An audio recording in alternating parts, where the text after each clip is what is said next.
Cuando en el futuro se estudien los albores del siglo XXI, ¿se hablará de la televisión? ¿Se hablará de la ciencia? ¿La historia que se estudie será la misma que hoy se nos enseña? ¿Seguirá la historia siendo una disciplina? Como todas las ciencias, la historia tiene su propia historia, que pocas veces se conoce, salvo en el círculo de los historiadores. De la historia, de cómo se define a sí misma, de quiénes la hacen, de cómo y dónde se hace historia, va a hablarnos hoy, en nuestro programa, el profesor Alejandro Catarusa.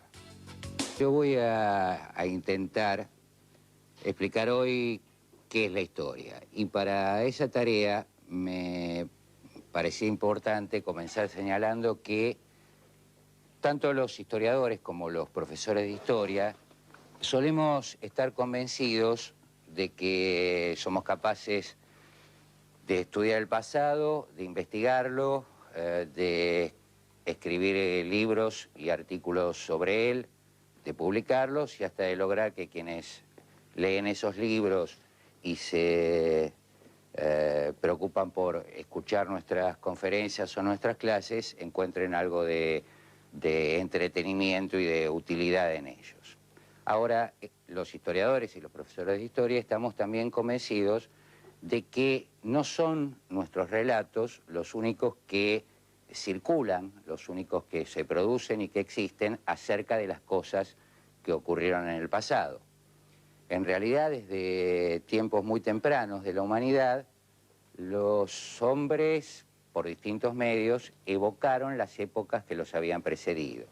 Esos distintos medios podían ser desde un relato absolutamente fantasioso hasta el relato de acontecimientos que sí habían existido a cargo de protagonistas del mismo, de testigos. Por supuesto, estos relatos se iban repitiendo oralmente y se transformaban en tradiciones que solían ser ampliamente aceptadas. Muchas de esas leyendas y tradiciones se convirtieron en leyendas de origen. Esto es, se buscaba en el pasado cuáles eran los rasgos que hacían del grupo humano que los contaba un grupo diferenciado de los otros.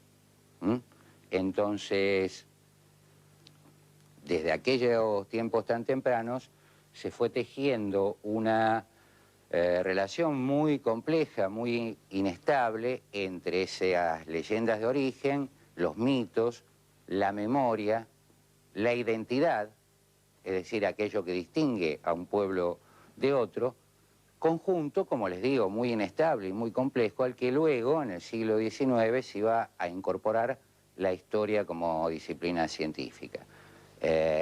Hace un rato comentábamos que ustedes eran de Merlo, nuestra confusión les atribuyó un origen en Aedo, y ustedes explicaron la pertenencia a Edo por una serie de... a Merlo, perdón, por una serie de razones.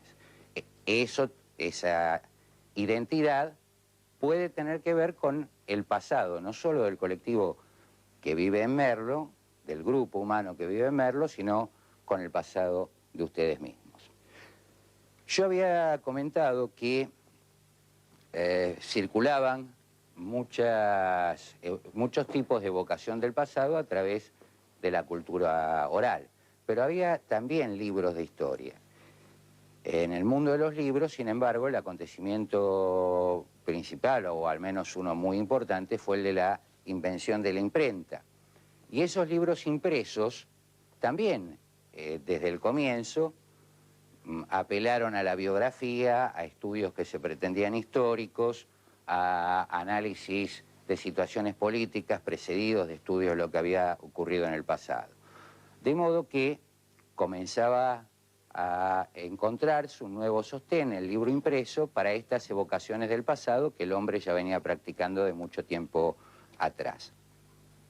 Ahora, el destino de aquellas leyendas de origen, aquellas leyendas referidas al pasado, de las que hablábamos hace un rato, tuvo en algunos casos características peculiares. Por ejemplo, todavía en el siglo XX, en lugares campesinos de Argentina y de Brasil, y en general de buena parte de Latinoamérica, se registraban fiestas populares y cantares populares que tenían como argumento central la leyenda de Carlomagno y los 12 pares de Francia, una muy antigua leyenda europea que había llegado con la conquista. Estábamos recién, sin embargo, en el mundo de los libros. Y yo decía que los libros impresos también portaron relatos del pasado. Pero no era mucha la gente que sabía leer. Estábamos hablando del siglo XV, cuando la invención de la imprenta, y XVI, cuando su difusión. No era mucha la gente que sabía leer, ni siquiera en Europa. Cuando a fines del siglo XIX hay mucha más cantidad de gente en condiciones de leer, de manejar la habilidad que supone leer, los libros encontraron un mercado mucho más amplio. Esto ocurrió inicialmente en Europa Occidental y en los Estados Unidos. De todos modos, el proceso de escolarización y con él el proceso de ampliación de los públicos que podían ser potencialmente lectores fue notorio. Entre esos públicos, a principios del siglo XIX y XX, en las grandes ciudades europeas y americanas, comenzaron a ser más frecuente un tipo de objeto que ya existía desde mucho tiempo antes, los periódicos y las revistas. Y en los periódicos, en los diarios y en las revistas, esos nuevos públicos que ahora podían leer, encontraban también una visión del pasado a través de evocaciones ocasionales, citas a los hombres prestigiosos, conmemoraciones de hechos importantes para la historia de la nación en cuestión. A esos grandes medios masivos de comunicación, que así se llaman, vinieron a sumarse, por la misma época, el cine, la radio y la televisión, en ese orden. La radio desde el comienzo de la década del 10 y en los 20 fue un medio muy importante, el cine lo era desde antes y la televisión llegaría en los años 60. Tanto el cine como la radio y luego la televisión, como medios, tienen para nosotros dos aspectos muy importantes. El primero es que no necesitan de la habilidad, del manejo de la habilidad de la lectura para acceder a los contenidos que por ellos se ofrecen. Nadie necesita saber leer, salvo que vaya a ver una película subtitulada, nadie necesita saber leer para ir al cine o para escuchar la radio. El segundo punto que es importante para nosotros es que desde el comienzo esos medios apelaron a historias, a relatos del pasado para ubicar sus propias producciones ficcionales. Por ejemplo, en la Argentina, la primera película argumental fue El fusilamiento de Dorrego, que se filmó en 1909 y que se refería a un acontecimiento ocurrido en el siglo XIX. Por su parte, la radio instaló muchos de sus radioteatros, un género muy conocido, muy extendido hasta la llegada de la televisión, en escenarios que pretendía históricos. Por ejemplo, la época de Rosas era una de las más visitadas. De modo tal que, ¿cuál sería la conclusión de este argumento que vengo planteando? Que a comienzos del siglo XX, públicos más grandes, más amplios, estaban en condiciones de acceder a muchos más relatos del pasado. A eso podemos sumar la acción del Estado, porque los Estados, por razones políticas y sociales de las que vamos a hablar después, y a través de varias acciones, la enseñanza de la historia en la escuela, la conmemoración de fiestas patrias, la instauración de monumentos, que trataban de apuntar a reforzar el sentimiento patriótico entre grandes masas de hombres, también ofrecía un relato del pasado. Como les digo, de esto vamos a hablar un poco más detenidamente más adelante. ¿Qué conclusión podemos sacar de todo lo que yo comenté hasta ahora?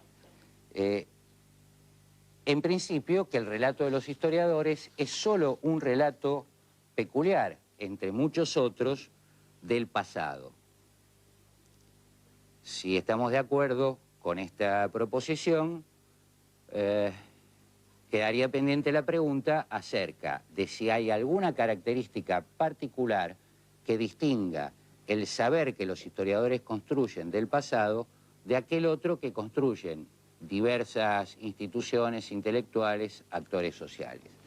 Si yo digo que el discurso de los historiadores es uno entre muchos, cosa sobre la cual espero haberlos convencido, ¿es igual a todos estos otros o presenta algunas características especiales? Un intento de responder a esa pregunta acerca de la identidad entre distintos modos de remitirse al pasado debe tener en cuenta una primera cuestión central, que es que la historia como actividad intelectual también ha venido cambiando. Y este parece ser un punto bastante importante. Al día de hoy se admite que algo parecido a la historia que nosotros practicamos empezó a practicarse en Grecia hacia el siglo V y que uno de los intelectuales dedicados a ella fue Heródoto. Pero también admitimos que ese tipo de actividad es solo algo parecido a lo que nosotros hacemos. De la antigua Grecia hasta hoy en día tuvieron que pasar muchísimos siglos hasta que, de manera muy paulatina, se fueran construyendo ciertos criterios más o menos admitidos acerca de cómo debía practicarse, cómo debía hacerse la investigación científica. Las fuentes de esos avances, y en realidad no es solo un proceso de avance, sino que hay momentos de retroceso, pero las fuentes de esa organización paulatina de un conjunto de reglas más o menos aceptadas que indicaban cómo debía hacerse historia seriamente, se estabilizaron recién en el siglo XIX, tomando herencias de etapas anteriores. En el siglo XIX, y este fue un proceso que arrancó en Alemania, a mediados del siglo XIX, en Alemania para extenderse luego por Europa, se entendía que el método tenía dos elementos centrales. Queda claro que por método entendemos el conjunto de prácticas que los historiadores deben realizar para que su trabajo sea considerado serio y científico, ¿sí? Según la versión europea de fines del siglo XIX, el método tenía dos elementos centrales. Por un lado los documentos y por otro lado su crítica, la crítica de los documentos. Como los historiadores de esa época estaban particularmente preocupados por las cuestiones que hacían a la historia política, a las acciones de los grandes hombres y de los reyes, en realidad entendían por documento casi solo el documento escrito. Y preferían de entre ellos los oficiales. La proposición sería entonces que la historia se hace con documentos y de allí surge la división tradicional entre historia y prehistoria, donde ustedes saben, la historia existiría como disciplina a partir de que se inventa la escritura. Yo decía que aquellos dos elementos importantes incluían la idea de la crítica.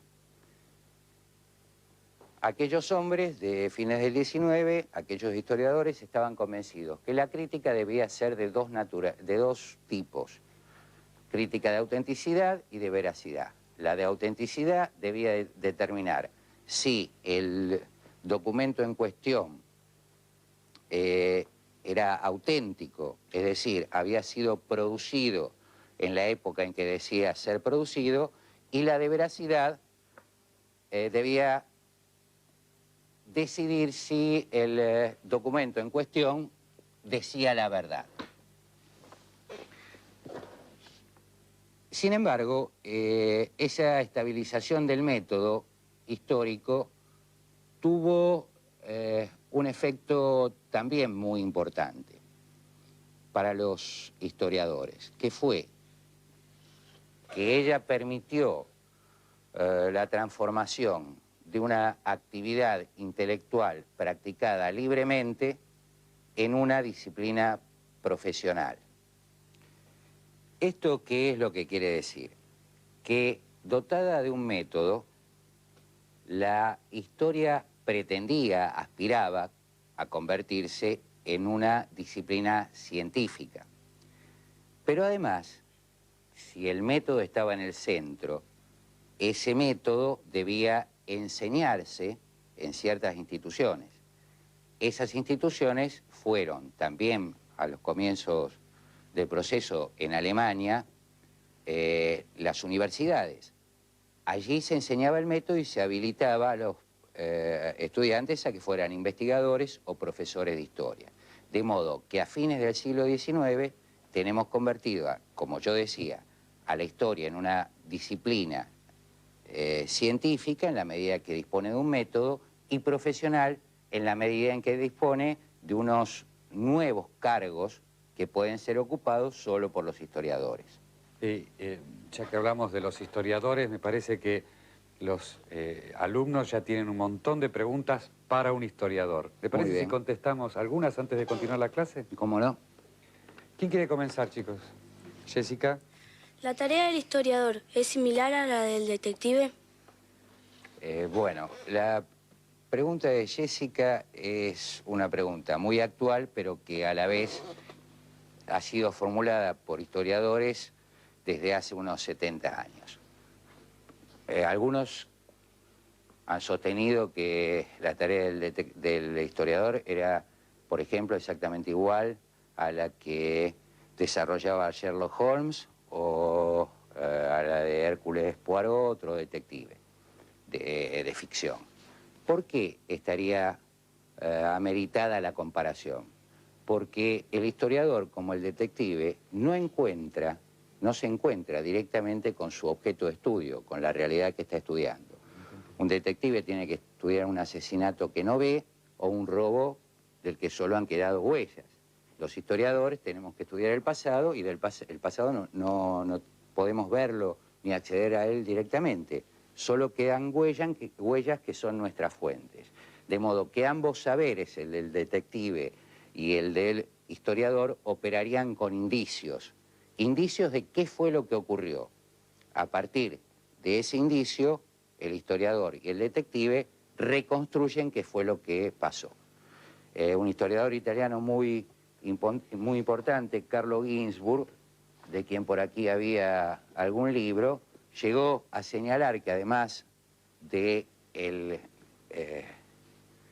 la cercanía entre el trabajo del historiador y del detective, habría que agregar a los médicos, porque los médicos tampoco se confrontan directamente, tampoco tienen acceso directo a la enfermedad, sino a sus síntomas. Y trabajando sobre los síntomas, creen estar trabajando sobre la enfermedad. Ahora habría que anotar otro rasgo de la historia de fines del 19. Ella fue al mismo tiempo científica, profesional y patriótica.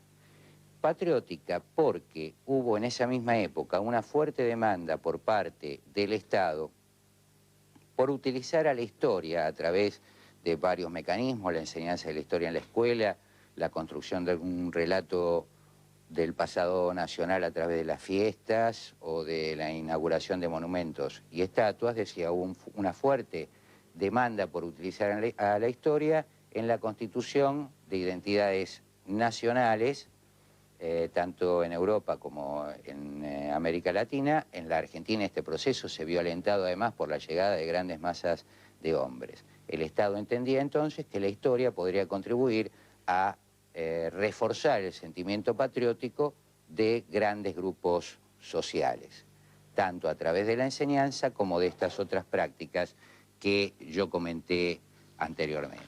De modo que, si volvemos a la pregunta que yo había formulado antes, efectivamente los productos del historiador se diferencian de los relatos del pasado que ofrecen otros grupos o intelectuales. Desde que la historia se profesionalizó, los historiadores deben asistir a congresos, deben defender sus posiciones en jornadas, publicar libros que los demás historiadores controlan académicamente y trabajan de profesores o de estudiantes de historia. De modo que la respuesta a aquella pregunta que formulábamos era claramente sí. Los productos de los historiadores tienen características especiales, que ya veremos. Ahora bien, ¿qué hacen efectivamente los historiadores? Antes de escribir sus libros, presentar sus investigaciones en jornadas. ¿Cuáles son las tareas que desarrollan? Yo creo que podemos mencionar, aunque sea esquemáticamente, a un grupo importante de ellas y después detenernos en algunas. En primer lugar, los historiadores formulan preguntas, problemas, lanzan hipótesis, como todos los demás científicos. En segundo lugar, comienzan un rastreo en la bibliografía existente, en los libros publicados sobre el tema, porque si no, suele cometerse el error de presentar como nuevo algo que ya se conoce hace mucho tiempo. Casi simultáneamente, al comienzo de la lectura bibliográfica, se empieza la búsqueda de testimonios. Los testimonios, que antes llamamos documentos y que algunos llaman fuentes, son cualquier vestigio del pasado que nos sirva para reconstruir una respuesta al problema que queremos resolver, que queremos indagar. Cuando son documentos escritos, están habitualmente agrupados en unas instituciones que se llaman archivos. Luego de estas actividades, los historiadores prueban respuestas, afinan unas, descartan otras, respuestas a sus preguntas, a sus problemas, y cuando creen que tienen una respuesta satisfactoria, se dedican a escribirla para que el resto de la comunidad científica y de la gente en general conozca los resultados de sus trabajos. Nosotros entonces mencionamos varias actividades de las cuales yo me voy a detener en dos fundamentalmente. La primera, la cuestión de las preguntas y los problemas. Naturalmente, cada historiador pregunta o puede preguntar lo que quiere, pero pueden detectarse en la comunidad científica tendencias dominantes de acuerdo a la época. Por ejemplo, hasta 1945 los historiadores estuvieron preocupados fundamentalmente por lo que llamaban la historia política, una historia de los grandes hombres, de los estados, de las batallas, de los tratados internacionales. Para encontrar respuesta a las preguntas que se planteaban desde la política, privilegiaban el trabajo en los archivos oficiales. Desde principios de siglo, sin embargo, hubo cierta insatisfacción en algunos grupos europeos en torno a cómo se practicaba esta disciplina. Esa insatisfacción creció en los años 30, dos de sus nombres más importantes fueron los franceses Marc Bloch y Lucien Febvre. A ellos se sumaron luego algunos otros ingleses y la rebelión, digamos, estalló en el año 45, cuando terminaba la Segunda Guerra Mundial. Si bien todos estos grupos eran diferentes entre sí, tenían algunos planteos comunes. El planteo que los reunía a todos era el que indicaba que si los hombres cultivaban la tierra, construían catedrales, imaginaban más allá, un mundo en el más allá, pintaban, se casaban, tenían hijos, ¿por qué decían la historia se iba a ocupar solo de la política que hacían los presidentes o los reyes? Todo toda actividad humana pasó a quedar convertida en territorio para el historiador. Fue así que la historia social asociada a la historia económica pasaron a ocupar el centro del escenario a partir de 1945. Claro que al cambiar las preguntas, cambian los lugares donde los historiadores pueden encontrar respuestas. Está claro que a mí el archivo de un rey me puede servir para estudiar la política o los tratados, pero una canción campesina me sirve del mismo modo para reconstruir el mundo mental de los campesinos. Una catedral o cualquier otro edificio me sirve para reconstruir el nivel técnico de una época. Una leyenda para ver cuál era la sensibilidad estética o la visión del mundo del grupo que la compuso. Entonces, se amplían las preguntas y se amplían las fuentes. Los historiadores observaron que esas actividades no se desarrollaban en el tiempo fugaz de una batalla o una presidencia. Se dieron cuenta, por ejemplo, que la relación de los hombres con la muerte o el nacimiento era una relación que cambiaba mucho más lentamente que otras zonas de la realidad. Y allí fue que descubrieron que la historia que practicaban no solo se ampliaba a más gente, sino a fenómenos de mayor duración.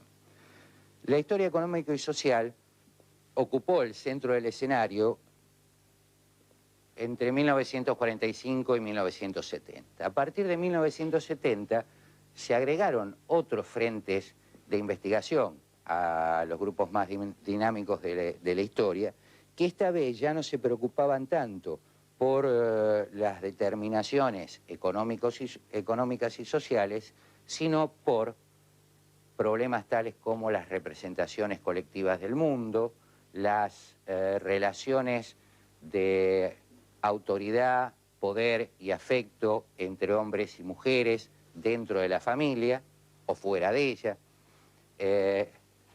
las cuestiones vinculadas a la construcción imaginaria de realidades y de mundos. No son entonces las mismas preguntas que las de los años 50 y 60. Ahora también se ha llegado a un cambio.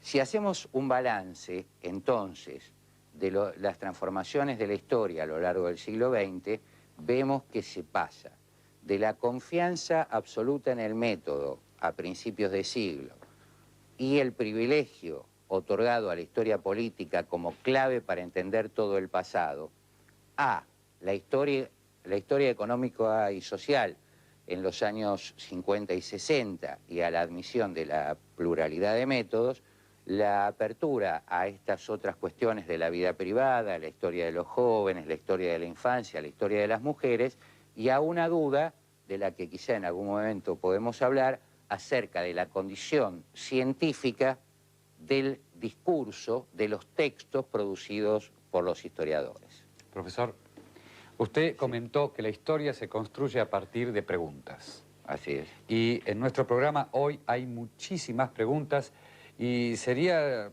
interesante continuar con las preguntas de los chicos. Me parece muy bien. ¿Bien?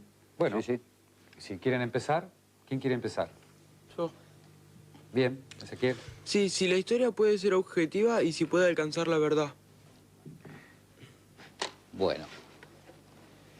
Esta es una pregunta clave para los historiadores y es además una pregunta bastante antigua en el sentido de que desde hace mucho tiempo estamos interrogándonos acerca de cómo es posible alcanzar un conocimiento preciso y verdadero de aquello que no está al alcance de nuestra observación directa.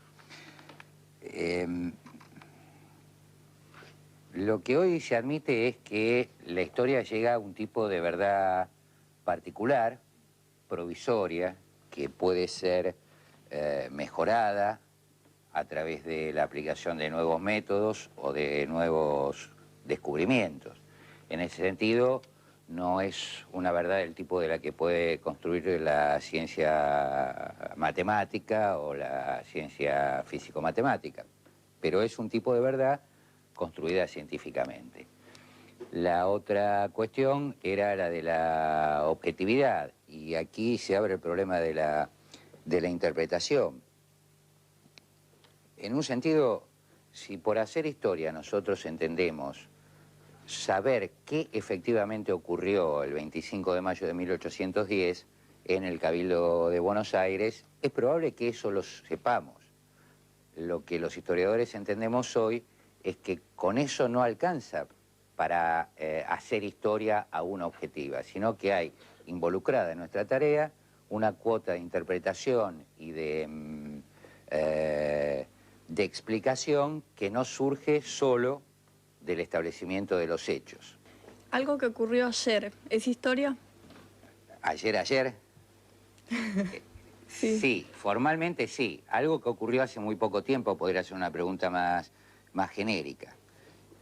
No hay ninguna razón técnica para que uno no aplique a testimonios y documentos producidos hace 15 días los mismos procedimientos y técnicas que aplica a testimonios producidos hace 1000 y pico de años.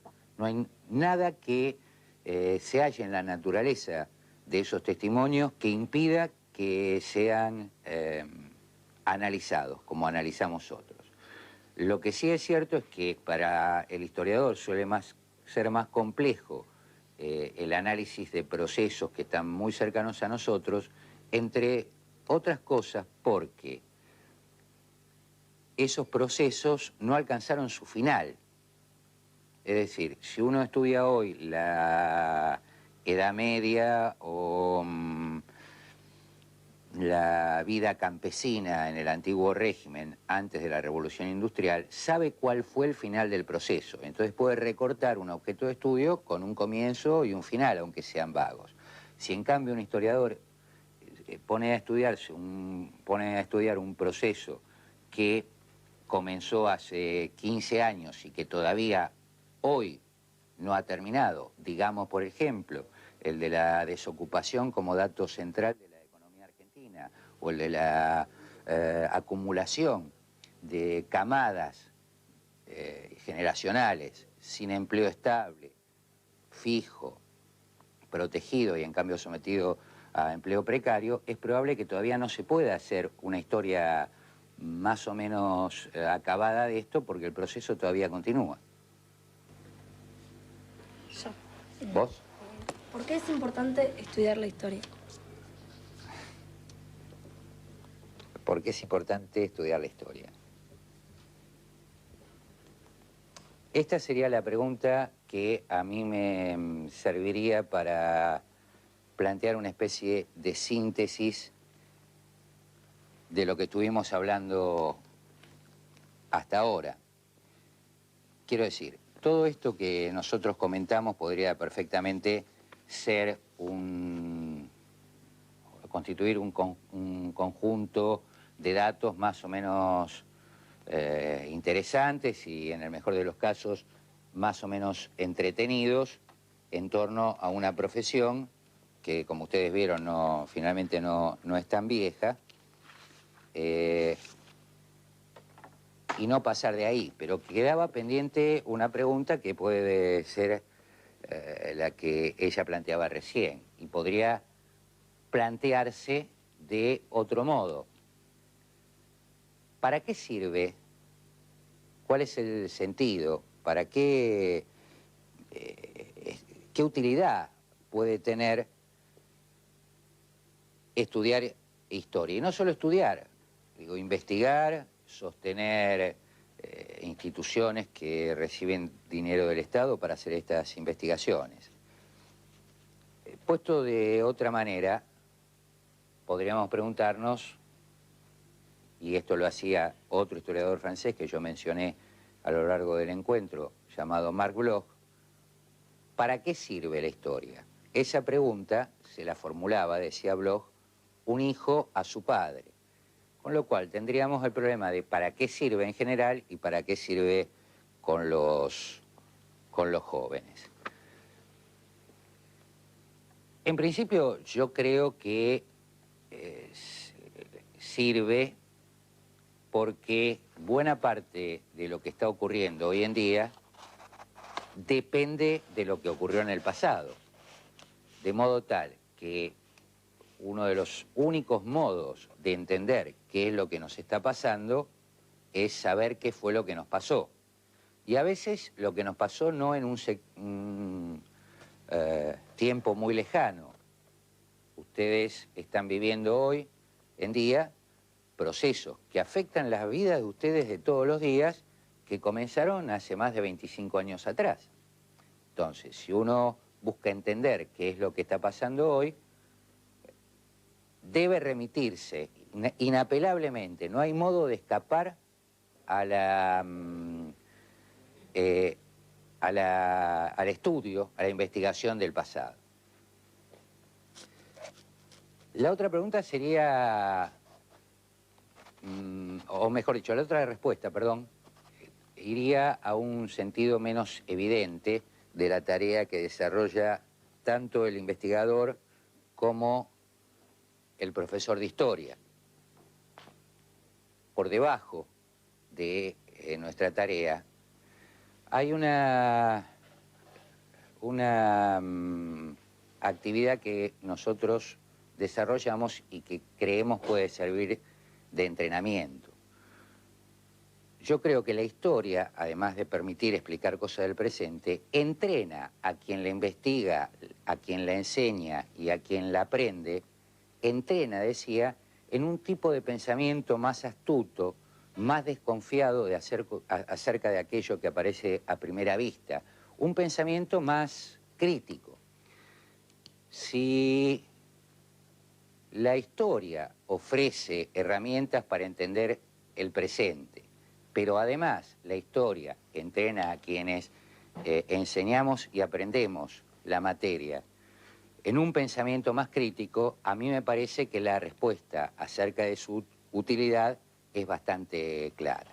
Pero quería leerles el modo en que estas cosas las ponía Lucien Febvre, otro historiador francés, que sostenía que la historia es un modo de organizar el pasado para impedirle que pese demasiado sobre la vida de los hombres.